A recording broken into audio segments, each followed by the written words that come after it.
Monsieur le Président, Mesdames, Messieurs le gouvernement, Mesdames, Messieurs les parlementaires, l'heure est grave. La France est en péril. Plusieurs dangers mortels la menacent.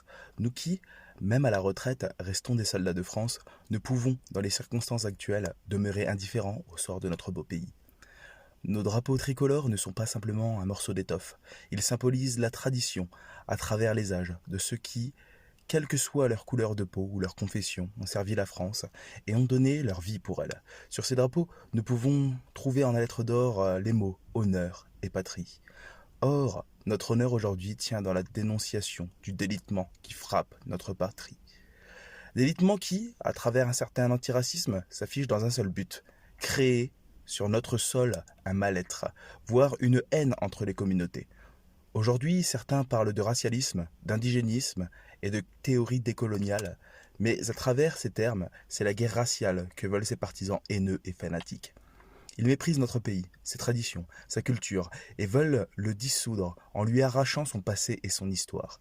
Ainsi s'en prennent-ils, par le biais de statuts, à d'anciennes gloires militaires et civiles, en analysant les propos vieux de plusieurs siècles. Délitement qui, avec l'islamisme et les hordes de banlieue, entraîne le détachement de multiples parcelles de la nation pour les transformer en territoires soumis à des dogmes contraires à notre Constitution. Or, chaque Français, quelle que soit sa croyance ou sa non-croyance, est partout chez lui dans l'Hexagone. Il ne peut et ne doit exister aucune ville, aucun quartier où les lois de la République ne s'appliquent pas. Délitement, car la haine prend le pas sur la fraternité lors de nos manifestations, où le pouvoir utilise la force de l'ordre comme agent supplétif et bouc émissaire face à des Français en gilets jaunes, exprimant leur désespoir. Ceci alors que les individus infiltrés et encagoulés saccagent les commerces et menacent ces mêmes forces de l'ordre. Pourtant, ces dernières ne font qu'appliquer les directives, parfois contradictoires, données par vous, les gouvernants. Les périls montent, la violence s'accroît de jour en jour. Qui aurait prédit il y a 10 ans qu'un professeur serait un jour décapité à la sortie de son collège? Or, nous, serviteurs de la nation, qui avons toujours été prêts à mettre notre peau au bout de notre engagement, comme l'exigeait notre état militaire, ne pouvons être devant de tels agissements que des spectateurs passifs. Ainsi, ceux qui dirigent notre pays doivent impérativement trouver le courage nécessaire à l'éradication de ces dangers. Pour cela, il suffit souvent d'appliquer sans faiblesse des lois qui existent déjà. N'oubliez pas que, comme vous, une grande majorité de nos concitoyens est excédée par vos louvoiements et vos silences coupables.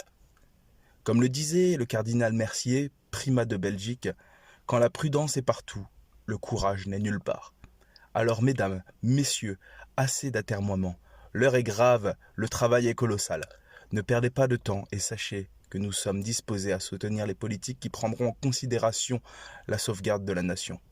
Par contre, si rien n'est entrepris, le laxisme continuera de se répandre inexorablement dans la société, provoquant au final une explosion et l'intervention de nos camarades d'actifs dans une mission périlleuse de protection de nos valeurs civilisationnelles et de sauvegarde de nos compatriotes sur le territoire national. Or, on le voit, il n'est plus temps de tergiverser. Sinon, demain la guerre civile mettra un terme à ce chaos croissant et les morts